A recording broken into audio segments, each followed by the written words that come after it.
नमस्कार दोस्तों, साहित्य समाधान के मंच से मैं डॉक्टर रीता गौड़ आपका हार्दिक स्वागत करती हूँ, अभिनंदन करती हूँ। दोस्तों, आज के सत्र में हम काव्य शास्त्र का एक सिद्धांत है, भारतीय काव्य शास्त्र का वक्रोक्ति सिद्धांत, जिसको हम पहले पढ़ चुके हैं, उसी पर आधारित प्रश्नों पर चर्चा करेंगे। और उद्देश्य हर बार की तरह वही है इस सत्र का कि वक्रोक्ति सिद्धांत की विषय वस्तु पर आपकी पकड़ मजबूत हो। तो चलिए शुरू करते हैं आज का सत्र। आज के सत्र का पहला प्रश्न दोस्तों, वक्रोक्ति का अर्थ नहीं है, क्योंकि किसी भी सिद्धांत को हम पढ़ते हैं तो सबसे पहले हमें उस शब्द का अर्थ पता चलना चाहिए, उसके विषय में जितने भी धारणाएं हैं, मत हैं, वो पता चलने चाहिए, ताकि हम उसकी विषय वस्तु को अच्छी तरह से हृदयंगम कर सकें। तो यहाँ विकल्प दिए गए हैं। ए है टेढ़ा कथन, बी प्रभावशाली ढंग से अर्थ को व्यंजित करने की सामर्थ्य से युक्त कथन, सी कटाक्ष, डी वाणी का विलक्षण व्यापार या चमत्कारपूर्ण कथन। तो दोस्तों, सी विकल्प इस प्रश्न का सही उत्तर है, क्योंकि इनमें से वक्रोक्ति का अर्थ ये नहीं है। टेढ़ा कथन सामान्य अर्थ है, प्रभावशाली ढंग से अर्थ को व्यंजित करने की सामर्थ्य से युक्त कथन उससे थोड़ा सा विशिष्ट है, टेढ़े कथन से थोड़ा विशिष्ट है। और कुंतक ने वक्रोक्ति को जिस रूप में परिभाषित किया वो है वाणी का विलक्षण व्यापार या चमत्कारपूर्ण कथन। तो तीनों कथन सही हैं, केवल सी कटाक्ष का मतलब होता है किसी को आहत करने के उद्देश्य से चिन्हित करके कोई भी बात को कहना, तो वो इसमें भावना नहीं है। इसमें केवल चमत्कारिकता के द्वारा आनंद प्रदान करने की बात कही गई है, तो इसलिए कटाक्ष इसमें शामिल नहीं है। तो आंसर हुआ हमारा सी। अगला प्रश्न, वक्रोक्ति काव्य जीवितम उक्ति किस आचार्य की है? आनंदवर्धन, कुंतक, भामह या दंडी। तो दोस्तों, बी विकल्प इस प्रश्न का सही उत्तर है, क्योंकि कुंतक वो आचार्य हैं जिन्होंने वक्रोक्ति को काव्य की आत्मा घोषित किया, और इसके लिए उन्होंने जो वाक्यांश प्रयुक्त किया वो है वक्रोक्ति काव्य जीवितम, जिसका अर्थ है वक्रोक्ति काव्य की आत्मा है, उसकी प्राण शक्ति है। तो इस प्रश्न का सही उत्तर हुआ बी। अगला प्रश्न, सर्वप्रथम वक्रोक्ति का विस्तृत विवेचन करने वाले आचार्य हैं भामह, दंडी, उद्भट या विश्वनाथ। तो दोस्तों, ए विकल्प इस प्रश्न का सही उत्तर है। भले ही वक्रोक्ति का जो विस्तृत काव्य शास्त्रीय संदर्भ में जो व्याख्या की, वो सिद्धांत जिसने दिया वो आचार्य कुंतक हैं, लेकिन कुंतक से पहले भामह वक्रोक्ति का विस्तृत विवेचन कर चुके थे। इसलिए जब यह प्रश्न पूछा जाए कि वक्रोक्ति का विवेचन करने वाले पहले शब्द इसमें रह गया है दोस्तों, इसमें पहले शामिल कर लेंगे, पहले आचार्य हैं, करने वाले पहले आचार्य हैं, पहले यहां पर आ जाएगा। तो इस प्रश्न का सही उत्तर होगा भामह। तो इस प्रश्न का सही उत्तर हुआ ए।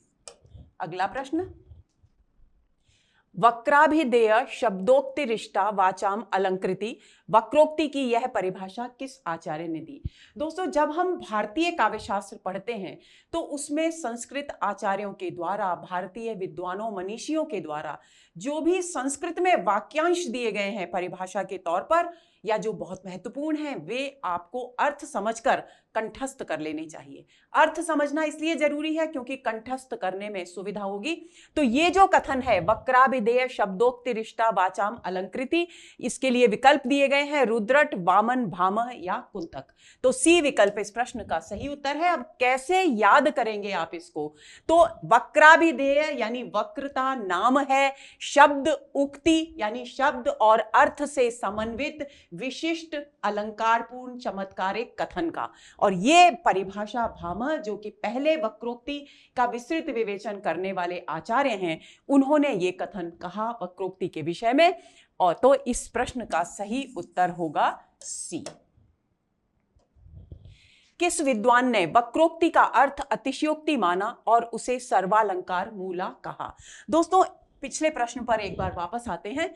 मैं ये बताते रह गई कि किस तरह से हम इन परिभाषाओं को, ये जो जटिल परिभाषाएं हैं, इन्हें कंठस्थ करेंगे। यदि कंठस्थ करने की कोशिश तो आप करिए, लेकिन यदि कंठस्थ ना हो पाए तो कोई भी एक शब्द जो आपको आसानी से याद हो जाए, जैसे वक्राभिधेय का संबंध किससे है? भामह से। तो जिस परिभाषा में वक्राभिधेय आया या वाचाम अलंकृति आया, वो भामह की परिभाषा है। बस आपको ध्यान ये रखना है कि दूसरे विद्वान की भाषा में वो शब्द दोबारा नहीं आना चाहिए, वरना आपके लिए मुश्किल हो जाएगी। तो वक्राभिधेय शब्द किसी में नहीं आता, केवल भामह में आता है। तो वक्राभिधेय को भामह से जोड़ लेंगे आप, ताकि आप भूलें नहीं। आगे चलिए। किस विद्वान ने वक्रोक्ति का अर्थ अतिशयोक्ति माना और उसे सर्वालंकार मूला कहा? ऑप्शंस हैं दंडी, भामह, कुंतक और पंडितराज जगन्नाथ। तो दोस्तों बी विकल्प इस प्रश्न का सही उत्तर है। भामह ने वक्रोक्ति का अर्थ अतिशयोक्ति माना और उसे सभी अलंकारों का मूल घोषित किया। तो इस प्रश्न का सही उत्तर हुआ बी। किस आचार्य ने स्वभावोक्ति के अलावा सभी अलंकारों को वक्रोक्ति का पर्याय माना? देखिए, एक बार फिर पिछले प्रश्न पर ध्यान देंगे कि किस विद्वान ने अतिशयोक्ति माना वक्रोक्ति का अर्थ और उसे सभी अलंकारों का मूल बताया। तो इसका उत्तर है भामह। और दूसरा प्रश्न अगला है, किस आचार्य ने स्वभावोक्ति के अलावा, यानी स्वभावोक्ति को शामिल नहीं किया वक्रोक्ति के अर्थ में, सभी अलंकारों को वक्रोक्ति का पर्याय माना? दंडी, भामह, उद्भट और रुद्रट। तो ए विकल्प इस प्रश्न का सही उत्तर है। स्वभावोक्ति से संबंधित जो वक्रोक्ति में स्वभावोक्ति अलंकार को शामिल नहीं करते, वो कौन है? दंडी। तो इस प्रश्न का सही उत्तर होगा ए। सादृश्य लक्षणा वक्रोक्ति कहकर सादृश्य मूलक लक्षणा को वक्रोक्ति मानने वाले आचार्य हैं रुद्रट, भामह, विश्वनाथ या वामन। तो दोस्तों डी विकल्प इस प्रश्न का सही उत्तर है। वामन ने सादृश्य लक्षण से जो चमत्कार काव्य में उत्पन्न होता है उसे वक्रोक्ति कहा, यानी सादृश्य मूलकता पर बल दिया। तो आपको क्या ध्यान रखना है? जिस परिभाषा में सादृश्य लक्षणा शब्द आ जाए वो वामन की परिभाषा है। तो इस प्रश्न का सही उत्तर हुआ डी। अगला प्रश्न, निम्नलिखित आचार्यों को उनके द्वारा दिए गए वक्रोक्ति के अर्थ से सुमेलित कीजिए। वक्रोक्ति के अर्थ इधर दिए गए हैं, इधर हैं आचार्यों के नाम। तो हमें, ताकि ये कंठस्थ हो जाए कि किस आचार्य ने वक्रोक्ति के अर्थ को लेकर अपना कौन सा मत व्यक्त किया है। तो सादृश्य लक्षणा पर आधारित अलंकार है वक्रोक्ति। ये किसने कहा? अभी पिछले प्रश्न में ही हमने पढ़ा। ये इसको कहने वाले हैं वामन। शब्दालंकार किसने माना? शब्दालंकार वक्रोक्ति को केवल शब्दालंकार मानने वाले 3 विद्वान हैं प्रमुख रूप से, रुद्रट, मम्मट और विश्वनाथ। वाच्यालंकार या अर्थालंकार किसने माना? आनंदवर्धन ने। और वक्रवचन किसने कहा? भोजराज ने। यानी क्या क्रम रहेगा उत्तर का, विकल्पों का? पहले का तीसरा, दूसरे का चौथा, तीसरा, दूसरा, तीसरा, चौथा, दूसरा और पहला। तीसरा, चौथा, दूसरा और पहला। तो बी विकल्प इस प्रश्न का सही उत्तर है। तो आंसर होगा हमारा बी। अगला प्रश्न, कुंतक का वक्रोक्ति के विषय में मत नहीं है, यानी कुंतक ने वक्रोक्ति के विषय में जो भी मत वक्रोक्ति सिद्धांत में प्रस्तुत किए, उनकी दृष्टि से इसमें से हमें गलत कथन, असंगत कथन छांटना है। ए, कुंतक ने वक्रोक्ति को विचित्र कवि व्यापार रूप एवं सहृदय को आनंद करने वाली कहा। कुंतक ने वक्रोक्ति को मात्र एक अलंकार माना। कुंतक ने वक्रोक्ति को मात्र शब्द क्रीड़ा तक सीमित नहीं रखा। उनके अनुसार काव्य में चमत्कार सृष्टि के लिए कवि अपनी प्रतिभा द्वारा वक्रोक्ति के अंगों, गुण, अलंकार, रीति, रस, ध्वनि का प्रयोग करता है। तो अब एक एक बिंदु पर बात करते हैं। पहले बिंदु में कहा गया है कि कुंतक ने वक्रोक्ति को विचित्र कवि व्यापार रूप एवं सहृदय को आनंदित करने वाली, यानी सहृदय आह्लादकारिणी, ये कुंतक ने कहा है। यानी ये कथन बिल्कुल सही है। कुंतक ने वक्रोक्ति को मात्र एक अलंकार माना। दोस्तों ये कथन गलत है, क्योंकि यदि कुंतक वक्रोक्ति को केवल एक अलंकार मानते तो उसे काव्य की आत्मा घोषित नहीं कर सकते थे। तो इसलिए यह कथन बिल्कुल गलत है, क्योंकि वक्रोक्ति को उन्होंने एक अलंकार से ऊपर बढ़कर एक व्यापक दृष्टिकोण से उसे प्रस्तुत किया। कुंतक ने वक्रोक्ति को मात्र शब्द क्रीड़ा, यानी केवल शाब्दिक चमत्कार उत्पन्न करने का माध्यम नहीं, बल्कि अर्थ को भी चमत्कारपूर्ण बनाने का माध्यम माना। तो यह कथन बिल्कुल सही है। उनके अनुसार, यानी कुंतक के अनुसार, काव्य में चमत्कार के लिए कवि अपनी प्रतिभा द्वारा वक्रोक्ति के कौन कौन से अंग उन्होंने माने हैं कुंतक ने? गुण, काव्य गुण, अलंकार, रीति, रस, ध्वनि, इन सबको उन्होंने वक्रोक्ति का अंग माना। किसने? कुंतक ने। तो इनका प्रयोग कोई भी कवि अपनी प्रतिभा के अनुसार इसलिए काव्य में करता है ताकि वो चमत्कार सृष्टि कर सके और वो चमत्कारिकता सहृदय पाठकों को या श्रोताओं को आनंद प्रदान कर सके। तो ये कथन भी बिल्कुल सही है। तो इस प्रश्न का सही उत्तर होगा बी। आंसर हुआ बी। अगला प्रश्न, कुंतक ने वक्रोक्ति के कितने भेद माने? 4, 5, 6 या 7? तो दोस्तों सी विकल्प इस प्रश्न का सही उत्तर है। कुंतक ने वक्रोक्ति के 6 भेद माने। सबसे पहला वर्ण विन्यास वक्रता, दूसरा पद पूर्वार्ध वक्रता, तीसरा पद परार्ध वक्रता, चौथा वाक्य वक्रता, पांचवा प्रकरण वक्रता और छठा प्रबंध वक्रता। तो ये 6 भेद उन्होंने माने और इनके अंतर विभाजन भी हैं जिन पर हम आगे प्रश्न हल करेंगे। तो इस प्रश्न का सही उत्तर हुआ सी। निम्नलिखित में से कौन सा भेद कुंतक द्वारा किए गए वक्रोक्ति के भेदों में शामिल नहीं है? अभी मैंने आपको इसीलिए 6 भेदों के नाम बताए ताकि आप इस प्रश्न को पहचान सकें, इसका सही उत्तर पहचान सकें। तो वर्ण विन्यास वक्रता, शब्द वक्रता, प्रबंध वक्रता, वाक्य वक्रता। तो दोस्तों वर्ण विन्यास वक्रता भेद बताया है उन्होंने, प्रबंध वक्रता भी बताया है, वाक्य वक्रता भी बताया है, लेकिन शब्द वक्रता उन्होंने वक्रोक्ति के भेदों में शामिल नहीं किया है। तो इस प्रश्न का सही उत्तर होगा बी। अगला प्रश्न, वर्ण विन्यास वक्रता निम्न में से किस पर आधारित है? व्यंजनों की आवृत्ति पर, स्वरों की आवृत्ति पर, शब्दों की आवृत्ति पर या वाक्यांशों की आवृत्ति पर? तो दोस्तों ए विकल्प इस प्रश्न का सही उत्तर है। वर्ण जो कि लिखित भाषा की लिखित सबसे छोटी लघुतम इकाई है वो वर्ण है। वर्ण 2 प्रकार के होते हैं, स्वर और व्यंजन। तो यहां पर अनुप्रास अलंकार को भी आप ध्यान में रख लेंगे कि अनुप्रास अलंकार में व्यंजनों की पुनरावृत्ति यानी आवृत्ति का उल्लेख होता है। जहां व्यंजनों की आवृत्ति एक निश्चित क्रम में, एक निश्चित संख्या में होती है, उसी के आधार पर कौन सा भेद है अनुप्रास अलंकार का यह निर्धारित किया जाता है। वहां स्वरों की आवृत्ति की बात नहीं होती, खास तौर से छेकानुप्रास और वृत्त्यानुप्रास अलंकारों में। तो यहां भी वर्ण विन्यास वक्रता की बात जब करते हैं आचार्य कुंतक तो व्यंजनों की आवृत्ति पर ही बल देते हैं। तो सबसे महत्वपूर्ण बात है वर्ण विन्यास वक्रता के विषय में कि यह चमत्कारिकता व्यंजनों की आवृत्ति पर निर्भर करती है। तो इस प्रश्न का सही उत्तर होगा ए। अगला प्रश्न, वर्ण विन्यास वक्रता के लिए कुंतक द्वारा निर्धारित नियमों में, यानी कुंतक ने जब वर्ण विन्यास वक्रता में व्यंजनों की बात की है, व्यंजनों की आवृत्ति की बात की है, तो उन्होंने उसके कुछ एक नियम भी बताए हैं। तो हमको बताना यह है कि उसमें कौन सा नियम इनमें से उन्होंने नहीं बताया है। तो पहला है विषयानुरूप वर्ण योजना, यानी जिस प्रकार के विषय का वर्णन किया जा रहा है उसके अनुरूप वर्णों का प्रयोग हो, परुष वर्णों का प्रयोग हो, औचित्य का निर्वाह हो और वर्ण प्रयोग में विविधता हो। तो दोस्तों बी विकल्प इस प्रश्न का सही उत्तर है, क्योंकि आचार्य कुंतक ने परुष यानी होता है कठोर। कठोर का मतलब यहां क्या हुआ? जो कानों में चुभे, जैसे ट, ठ, ड, ढ, ण, ये वाला जो ट वर्ग है ये पूरा परुष वर्णों का वर्ग माना गया है। तो परुष वर्णों का प्रयोग नहीं होना चाहिए। दूसरी बात, यदि परुष वर्णों का प्रयोग कहीं पर है भी प्रसंग के अनुकूल, मान लीजिए वीर रस का वर्णन है तो परुष वर्णों का प्रयोग होगा। तो वहां क्योंकि औचित्य का निर्वाह कर रहा है कवि, ऐसी स्थिति में वहां कठोर वर्णों का प्रयोग स्वीकृत होगा। लेकिन यदि श्रृंगार रस में परुष वर्णों का प्रयोग करेगा तो वो गलत हो जाएगा, क्योंकि औचित्य का निर्वाह नहीं होगा। श्रृंगार एक कोमल कांत भाव है। तो इसके लिए वर्ण विन्यास वक्रता में उन्होंने इसको शामिल नहीं किया है, परुष वर्णों के प्रयोग को। तो उत्तर हमारा होगा बी। अगला प्रश्न है पद पूर्वार्ध वक्रता के कुंतक ने कितने भेद किए हैं? 4, 5, 8 या 10? तो दोस्तों सी विकल्प इस प्रश्न का सही उत्तर है। इन्होंने यानी पद पूर्वार्ध वक्रता के 8 भेद बताए हैं। वो भेद कौन से हैं? पहला है रूढ़ाति वैचित्र्य वक्रता, रूढ़ाति वैचित्र्य वक्रता पहला। दूसरा है पर्याय वक्रता, तीसरा है उपचार वक्रता,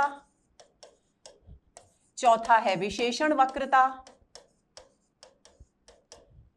पांचवा है संवृत्ति वक्रता, छठा है वृत्ति वक्रता, सातवां है लिंग वैचित्र्य वक्रता और आठवां है क्रिया वक्रता। तो ये 8 भेद इन्होंने बताए हैं, इनको आपको कंठस्थ कर लेना है। तो इस प्रश्न का सही उत्तर होगा सी। अगला प्रश्न, पद पूर्वार्ध वक्रता के निम्नलिखित भेदों को उनके अर्थ के साथ सुमेलित कीजिए। पद पूर्वार्ध वक्रता के यहां भेद बताए गए हैं और यहां अर्थ। दोस्तों ये प्रश्न इस तरह के खासतौर पर इसलिए बनाए गए हैं ताकि आपकी विषय वस्तु पर पकड़ मजबूत हो और आप भूलें नहीं। तो देखिए, ए पर है रूढ़ाति वैचित्र्य वक्रता, बी है पर्याय वक्रता, सी है उपचार वक्रता और डी है संवृत्ति वक्रता। ये 4 भेद ऐसे हैं जिनको शब्दों के द्वारा आप इनके अर्थ में थोड़ा सा भ्रमित हो सकते हैं, इसलिए इन्हीं को यहां पर लिया गया है। बाकी विशेषण वक्रता, लिंग वैचित्र्य वक्रता, ये सब तो समझना आपके लिए बहुत आसान है। तो रूढ़ाति वैचित्र्य वक्रता का सही अर्थ देखते हैं, भिन्न एवं दूरस्थ वस्तु के किसी वस्तु के साथ अति सादृश्य के कारण स्थापित अभेद से उत्पन्न वक्रता। दूसरा है कवि द्वारा अपनी प्रतिभा के बल पर रूढ़ अर्थ में असंभाव्य अर्थ के आरोप से उत्पन्न वक्रता। तीसरा है चमत्कारपूर्ण या असंभाव्य अर्थ उत्पन्न करने वाले पर्यायवाची शब्द के प्रयोग से उत्पन्न वक्रता। और चौथा है जहां वैचित्र्य प्रतिपादन की इच्छा से सर्वनाम आदि के प्रयोग द्वारा वस्तु को छिपाया जाए। तो रूढ़ाति वैचित्र्य वक्रता का सही अर्थ है दूसरा, यानी कवि जब अपनी प्रतिभा के बल पर जो भी रूढ़ प्रयोग अर्थ है किसी भी शब्द का, उसमें किसी भी ऐसे असंभावित अर्थ का को समाहित करता है तो वहां रूढ़ाति वैचित्र्य वक्रता होती है। तो ए का हुआ दूसरा।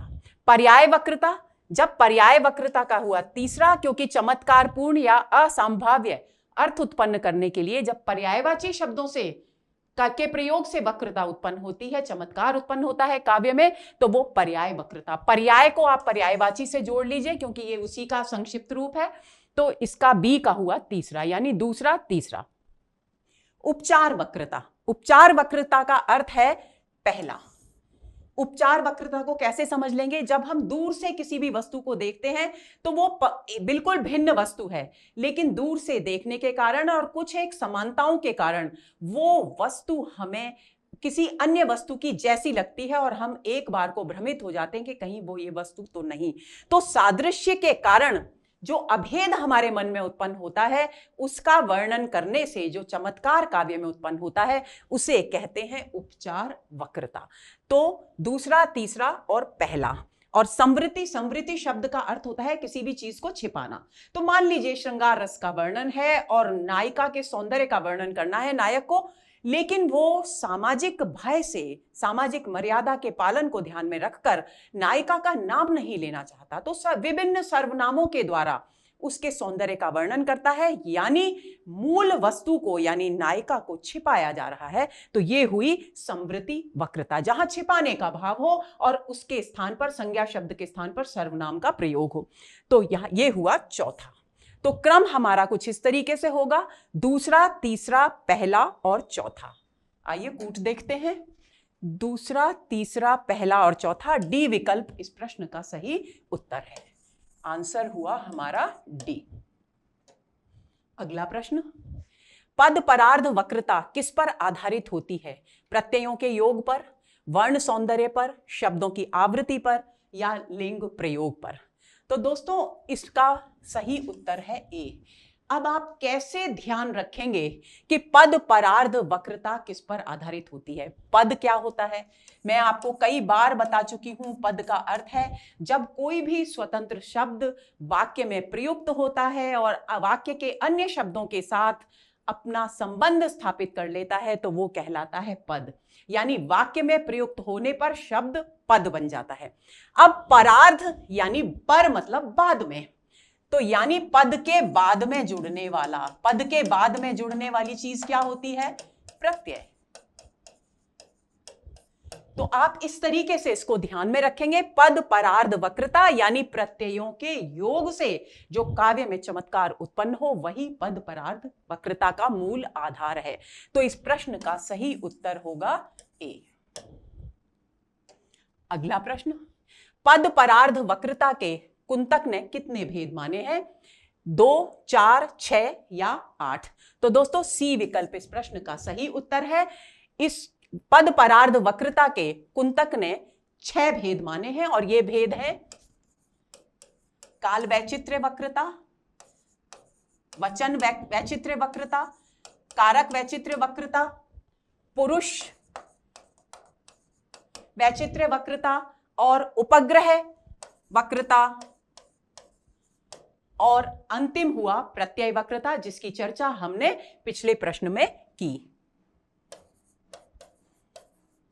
तो ये 6 भेद पद परार्ध वक्रता के आचार्य कुंतक ने माने हैं। अगले प्रश्न पर आते हैं। विषय वस्तु का केवल शब्दों द्वारा उत्कर्षपूर्ण और रमणीय वर्णन क्या कहलाता है? उपचार वक्रता, वाक्य वक्रता, प्रकरण वक्रता या प्रबंध वक्रता? दोस्तों देखिए, उपचार वक्रता का अर्थ हमने अभी समझा था। उपचार वक्रता में क्या होता है? दूर से हम किसी भी चीज को देखते हैं, वो भिन्न होते हुए भी एक समान लगती है, उसके वर्णन से जो चमत्कार उत्पन्न होता है वो उपचार वक्रता है। और वाक्य वक्रता, वाक्य के चमत्कारिक प्रयोग से उत्पन्न वक्रता है। प्रकरण वक्रता किसी महाकाव्य में किसी प्रसंग विशेष के वर्णन से महाकाव्य में चमत्कार उत्पन्न हो तो वो प्रकरण का अर्थ है कोई प्रसंग विशेष। मान लीजिए रामचरितमानस में पुष्प वाटिका प्रसंग, तो प्रकरण वक्रता। और प्रबंध वक्रता पूरे के पूरे महाकाव्य में चमत्कारिकता, महाकाव्य के जितने भी अंग हैं उन सब को समाहित करते हुए जब चमत्कार उत्पन्न किया जाता है तो उसे कहते हैं प्रबंध वक्रता। तो स्पष्ट हुआ कि विषय वस्तु का शब्दों द्वारा केवल शब्दों द्वारा, तो केवल शब्दों द्वारा उत्कर्षपूर्ण और रमणीय वर्णन क्या कहलाता है? वाक्य वक्रता कहलाता है, क्योंकि एक वाक्य में शब्द के प्रयोग से वाक्य बनता है, वाक्य के प्रयोग से प्रकरण बनता है और प्रकरणों के संयोग से प्रबंध बनते हैं। तो यहां इस प्रश्न का सही उत्तर होगा बी। अगला प्रश्न, आचार्य कुंतक ने वाक्य वक्रता के निम्न में से कौन से 2 भेद बताए हैं? पुरुष वक्रता, उपग्रह वक्रता, संवृत्ति वक्रता, रूढ़ाति वैचित्र्य वक्रता, सहज वक्रता, आहार्य वक्रता, पर्याय वक्रता, उपचार वक्रता। दोस्तों मैं आपको पद पूर्वार्ध वक्रता और पद परार्ध वक्रता के सारे भेद अभी पिछले प्रश्नों में बता चुकी हूं, तो आप अंदाज लगा सकते हैं कि पुरुष वक्रता और उपग्रह वक्रता ये है पद परार्ध वक्रता के भेद, इसलिए ये वाक्य वक्रता का भेद नहीं हो सकता। संवृत्ति वक्रता और रूढ़ाति वैचित्र्य वक्रता पद पूर्वार्ध का भेद है, इसलिए ये भी नहीं हो सकता। और पर्याय वक्रता और उपचार वक्रता भी पद पूर्वार्ध का ही भेद है, तो इसलिए ये भी नहीं हो सकता। तो स्पष्ट है सहज वक्रता और आहार्य वक्रता वाक्य वक्रता के 2 भेद हैं जो आचार्य कुंतक ने बताए हैं। तो सी विकल्प इस प्रश्न का सही उत्तर है। तो आंसर इस प्रश्न का होगा सी। अगला प्रश्न, आहार्य वक्रता का अर्थ है ए, अलंकार प्रयोग द्वारा चमत्कार उत्पन्न करना, काल्पनिक अस्तित्वहीन अनाकर्षक वस्तुओं का भी अपनी प्रतिभा के बल पर चमत्कारपूर्ण वर्णन करना, सी, प्रतिभा के बल पर सहज स्वाभाविक सुंदर वस्तुओं का वर्णन करना, या डी, क्रिया के चमत्कारपूर्ण प्रयोग द्वारा काव्य में रमणीयता उत्पन्न करना। तो दोस्तों अलंकार के प्रयोग द्वारा चमत्कार उत्पन्न करना, ये बात केवल अलंकारों पर आधार बनाकर के, अलंकारों को आधार बनाकर कुंतक ने नहीं कही, इसलिए यह कथन तो बिल्कुल ही गलत सिद्ध हो गया। काल्पनिक अस्तित्वहीन और अनाकर्षक वस्तुओं का अपनी प्रतिभा के बल पर चमत्कारपूर्ण वर्णन करना, यानी जो वस्तु है नहीं, जिसका अस्तित्व नहीं है, और या जो वस्तु है लेकिन अनाकर्षक है, अपनी प्रतिभा के बल पर जब कवि उसे चमत्कारपूर्ण और सुंदर रूप में प्रस्तुत करता है, किसके बल पर? अपनी प्रतिभा के बल पर, तो वो कहलाती है आहार्य वक्रता। यानी इस प्रश्न का सही उत्तर होगा बी। अब प्रतिभा के बल पर सहज स्वाभाविक सुंदर वस्तुओं का वर्णन करना, यह हो गई सहज वक्रता। 2 भेद बताए हैं उन्होंने वाक्य वक्रता के। सहज वक्रता, जो वस्तु पहले से ही सुंदर है उसको सहज रूप में, स्वाभाविक रूप में उसके सौंदर्य का चित्रण कर चमत्कार काव्य में उत्पन्न करना, यह तो सहज वक्रता है। लेकिन आहार्य वक्रता और सहज वक्रता में अंतर यह है कि जो वस्तु है ही नहीं, यदि है तो अनाकर्षक है, लेकिन उसे सुंदर रूप में कल्पना के आधार पर प्रस्तुत करना, कल्पनाशीलता की प्रतिभा के आधार पर प्रस्तुत करना, वो आहार्य वक्रता है। ये दोनों का अंतर आप समझ लेंगे। और क्रिया के चमत्कारपूर्ण प्रयोग द्वारा ये तो अलग वक्रता, पद पूर्वार्ध वक्रता का भेद हो गया। तो ऐसी स्थिति में इस प्रश्न का सही उत्तर होगा बी। अगला प्रश्न, कुंतक और उनके वक्रोक्ति सिद्धांत के विषय में कौन सा कथन असंगत है? कुंतक का मत है कि रस के बिना काव्य जीवित रह सकता है, वक्रोक्ति के बिना नहीं, क्योंकि उन्होंने कहा वक्रोक्ति काव्य जीवितम। तो यह कथन बिल्कुल सही है। कुंतक ने रस को काव्य का देह रूप ही माना, आत्मरूप नहीं। यदि आत्मरूप मानते तो इसका मतलब यह हो जाता कि रस को वे काव्य की आत्मा मानते। तो जाहिर सी बात है, उन्होंने क्योंकि काव्य की आत्मा किसको माना? वक्रोक्ति को माना, इसलिए रस को देह रूप माना, और आत्मरूप किसको माना? वक्रोक्ति को। इसलिए यह कथन भी बिल्कुल सही है। कुंतक ने कवि कौशल जन्य चमत्कार को अधिक महत्व दिया, और कुंतक का वक्रोक्ति सिद्धांत भाषागत सौंदर्य पर अधिक बल देता है। तो दोस्तों, ये जो तीसरा विकल्प है, कुंतक ने कवि कौशल जन्य चमत्कार, जब हम जब बात कर रहे थे सहज वक्रता और आहार्य वक्रता की, तो वहां पर कवि के कौशल से उत्पन्न चमत्कार की ही बात की गई। एक वस्तु आहार्य वक्रता में जो अनाकर्षक है या अस्तित्वहीन है, उसको कल्पना के आधार पर यानी अपनी प्रतिभा के आधार पर प्रस्तुत करना और चमत्कार उत्पन्न करना, यानी कवि के कौशल। और जितने भी वक्रता के भेद बताए गए हैं, उन सबके मूल में कवि का कौशल, शब्द वर्ण प्रयोग का कौशल, वर्ण वैचित्र्य में हम देख सकते हैं। वाक्य वक्रता, पद पूर्वार्ध वक्रता, पद परार्ध वक्रता, इन सब में कवि का कौशल है शब्द प्रयोग के संबंध में। तो इसलिए कवि के कौशल जन्य चमत्कार को अधिक महत्व दिया कुंतक ने। यह कथन भी बिल्कुल सही है। कुंतक का वक्रोक्ति सिद्धांत भाषागत सौंदर्य पर अधिक बल देता है, यह कथन बिल्कुल गलत है, क्योंकि केवल भाषागत सौंदर्य की बात नहीं करते कुंतक, क्योंकि उनकी दृष्टि में काव्य, वक्रोक्ति क्योंकि काव्य की आत्मा है, इसलिए वो भावगत उत्कर्ष भी करती है काव्य का, और भाषागत उत्कर्ष भी करती है। तो वो भाषा और भाव दोनों के उत्कर्ष की, दोनों की चमत्कारिकता की बात करते हैं अपने सिद्धांत में। तो ये डी जो कथन है वो असंगत है। तो इस प्रश्न का सही उत्तर होगा डी। तो दोस्तों, ये हुआ हमारा आज का सत्र। उम्मीद करती हूं कि ये प्रश्न आपके लिए बहुत उपयोगी साबित होंगे और आपकी पकड़ कंटेंट पर यानी वक्रोक्ति सिद्धांत की विषय वस्तु पर और अधिक मजबूत हो जाएगी। तो आपका पथ प्रशस्त हो, आप सदैव प्रसन्न रहें। अगले सत्र का इंतजार कीजिए बेसब्री से। नमस्कार।